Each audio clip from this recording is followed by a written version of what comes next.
Et je pense que c'est le moment de terminer des coups de cœur. Ouais, allez-y parce que Yes. moi. Bon. Bah vas-y, Yvan, commence. Alors très bien. Donc aujourd'hui, là, je vais vous parler toujours le podcast, hein, on se rappelle. Le truc que je voulais parler, c'est donc le comment ça s'appelle le launcher Epic Games et plus particulièrement en fait le fait qu'ils offrent toutes les 2 semaines, je crois, c'est ça. Toutes les semaines. Toutes les semaines en fait, un nouveau jeu gratuit qui est souvent quand même assez cool. Je vous donnerai quelques exemples juste après. Et comme on dit, gratuit c'est moins cher que payant. Totalement. Et quand c'est gratuit, c'est meilleur. Et aussi quand c'est gratuit, c'est vous le produit, mais ça c'est un autre délire. J'ai envie de dire titre, hein, mais voilà. Oh, c'est dégage. Désolé pour ce mot. Oui, donc en fait, toutes les semaines, vous avez accès souvent à un nouveau jeu gratuit. Et comme j'ai dit, souvent c'est super bien. Donc je sais que par exemple, la semaine dernière, il y a eu 2 jeux personnellement que j'adore qui sont Céleste, dédicace à Bigaston. Et J'ai pas le mot Inside t-shirt aujourd'hui. et Inside, qui sont 2 jeux que j'ai pas forcément torché, bien que le deuxième, je l'ai un peu fait. Mais après, dans les jeux qui sont passés, par exemple, pour vous donner un ordre d'idée, il y a déjà eu Subnautica, Slime Rancher, For Honor. Qu'est-ce que je peux donner d'autre comme exemple? J'ai plus Moi, la il y a eu liste. Fez aussi. Il y Fez a eu aussi. Fez, il y a eu Enter the Gungeon, il y a eu Abzu, il y a eu Subnautica que t'as déjà dit. Oui. Il y a- Et très clairement, souvent c'est effectivement Flavien. Mais qu'est-ce que je voulais dire maintenant? J'ai oublié. Je sais pas. Ouais, donc en gros, souvent c'est pas forcément des jeux qui sont non plus super ouf, qui vont complètement niquer le game. Mais je trouve personnellement que la plupart du temps, c'est quand même des bons jeux qui permettent de bien passer le temps. Oui, la plupart du temps, c'est des bons jeux. Et si jamais ça vous intéresse, il y a une certaine personne qui s'appelle Miaston qui a fait un podcast dessus qui s'appelle Epic Free Games. Où toutes les... Mais non, mais On n'a mais pas mets-toi droit à la la perche, pub. mais qu'est-ce qu'il veut? Mais quoi? Non, mais voilà, il y a des podcasts qui existent qui en parlent. Tu couperas au montage, hein. J'ai essayé de trouver une perche pour te l'attendre, moi j'ai pas trouvé.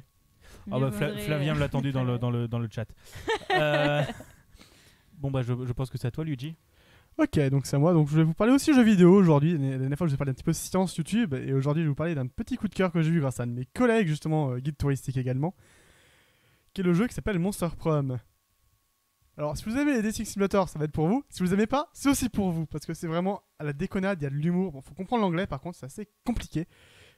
C'est de l'anglais un peu, Je confirme. on va dire, entre niveau B1, entre niveau B2 et C1 dans certains cas.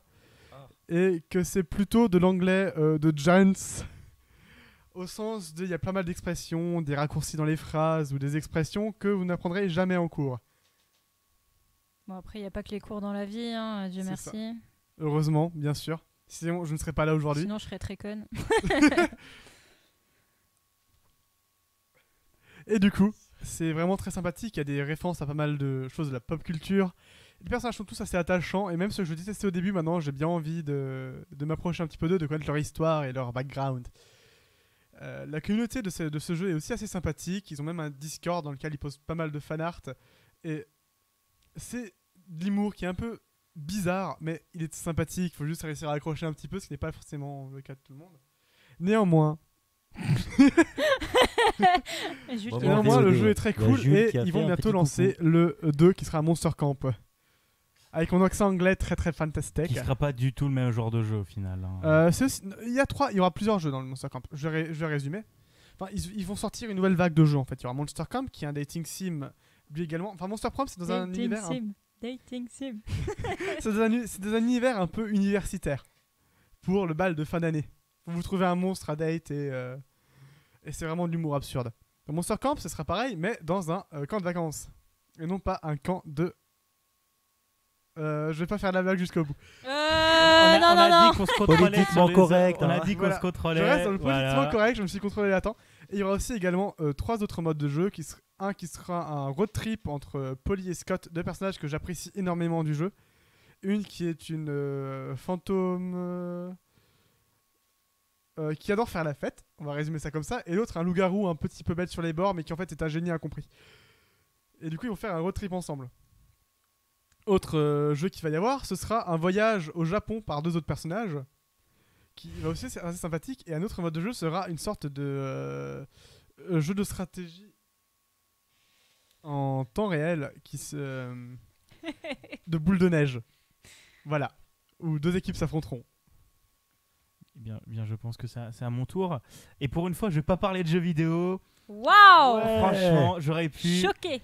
Et je vais parler de podcast. Déçu. Puisque je vais vous conseiller un podcast.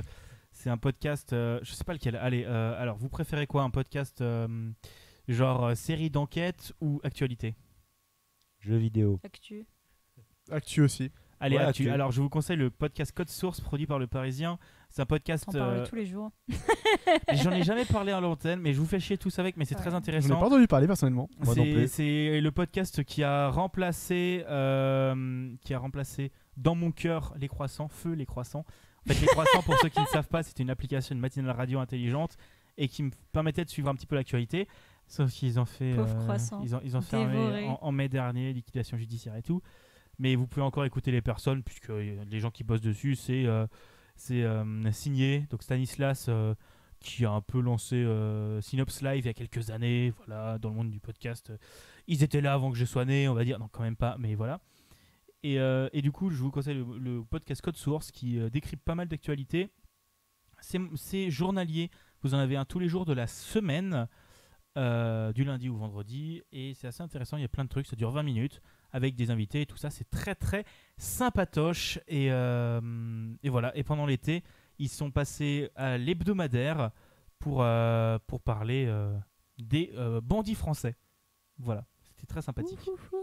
Et c'est à ton tour, Émilie, je pense. Bon, moi, j'ai rien de spécial à dire. Je vais quand même vous parler d'une entreprise française sur laquelle je suis tombée en faisant mes recherches sur Ecosia.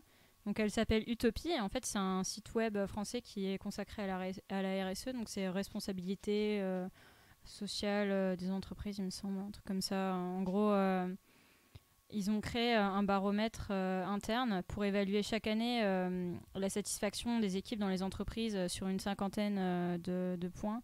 Et en fait, si j'ai bien compris de quoi ça parlait, c'est en fait une entreprise qui vend ses services pour améliorer la qualité de vie des autres êtres humains dans les entreprises. Et c'est aussi une bicorp, donc ils arrivent à subvenir à leurs besoins, etc. Ils sont autosuffisants. Ça a l'air super cool aussi. Voilà, c'est tout.